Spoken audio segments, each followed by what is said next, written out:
નમસ્કાર, spark today ન્યૂઝમાં આપનું સ્વાગત છે। વડોદરા શહેરના દક્ષિણ વિભાગમાં 50,000 કરતા વધુ લોકોને પાણી નહીં મળે તેના માટે આપ જોઈ શકો છો જે વિસ્તારના જે માજલપુર વિસ્તાર છે ત્યાં કામગીરી અત્યારે હાથ ધરવામાં આવી રહી છે।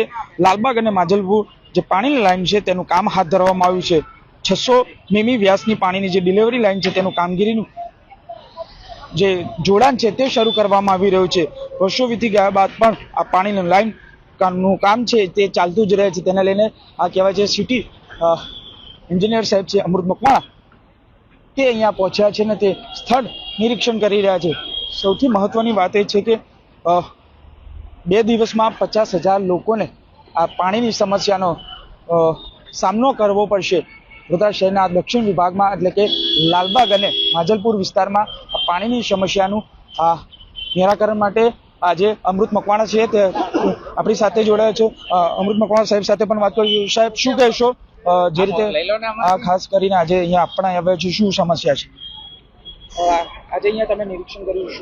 આમાં જે વારંવાર પાણીની લાઈન લીકેજ થતી હતી આ વિસ્તારમાં આપણે કદાચ જોઈ હશે, એને કાયમી ઉકેલ આવે એના માટે આપણે આ નવીન લાઈન નાખેલી છે MS લાઈન, અને એમાં આપણે તમામ કનેક્શનો જે છે એ એના પર ટ્રાન્સફર કરવાના છે જેથી લીકેજ કાયમી માટે ઉકેલ આવી શકે। કેટલા દિવસમાંનું નિરાકરણ છે?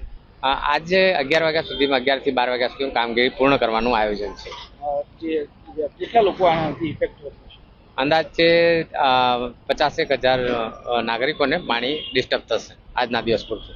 બિલકુલ, આ હતા એડિશનલ સિટી એન્જિનિયર સાહેબ જે અમૃત મકવાણા છે તેઓ પણ અહીં પહોંચ્યા હતા અને આ તમામ જે કામગીરી છે એ કામગીરીનું નિરીક્ષણ કરી રહ્યા છે। ખાસ કરીને તેઓ પાણી પુરવઠાના જે અધિકારીઓ છે તેમને લઈને પણ તેઓ અહીંયા પહોંચ્યા છે અને આ તમામ જે આ કામગીરી છે તેનું નિરીક્ષણ કરી રહ્યા છે। લગભગ કહી શકાય કે આ 2 દિવસમાં 50,000 કરતા ની આસપાસ કહેવાય છે કે લોકો ઇફેક્ટેડ થવાના છે। તેને લઈને જ આ કામગીરી અત્યારે 11 વાગ્યા સુધી પૂર્ણ કરવામાં આવશે અને આ જે કામગીરી છે આપ જોઈ શકો જે પ્રમાણે તમામ આ કામગીરીઓનું અહીંયા નિરીક્ષણ કરવામાં આવી રહ્યું છે। વારંવાર આ પાણીની લાઈનમાં ભંગાણ સર્જાતું હતું, એ ભંગાણને લઈને જ આ જે સિટી એન્જિનિયર છે એડિશનલ સિટી એન્જિનિયર અમૃત મકવાણા તેઓ અહીંયા પહોંચ્યા હતા અને તમામ જે સ્થળનું આ જે કામગીરી છે આપ જોઈ શકો છો એ પ્રમાણમાં આ પાણીની લાઈનમાં આ ભંગાણ સર્જાતું હતું। ત્યારે હાલ જે કામગીરી છે એ કામગીરી પૂર ઝડપે વડોદરા મહાનગરપાલિકા દ્વારા કરવામાં આવી રહી છે અને તમામ લોકોને પાણી મળી રહે તે માટેનું પણ વડોદરા મહાનગરપાલિકા તેની ચિંતા કરી રહ્યું છે। તેના માટે જ આ જે કામગીરી છે અત્યારે જે જલ્દીથી જલ્દી પૂરી થાય અને તેના માટેનું આ આયોજન કરવામાં આવ્યું છે। એટલે આ સિટી એન્જિનિયર કહેવાય છે કે એડિશનલ સિટી એન્જિનિયર અમૃત મકવાણા અહીં પહોંચ્યા હતા અને તમામ જે કામગીરી છે એ કામગીરીનું નિરીક્ષણ કર્યું હતું।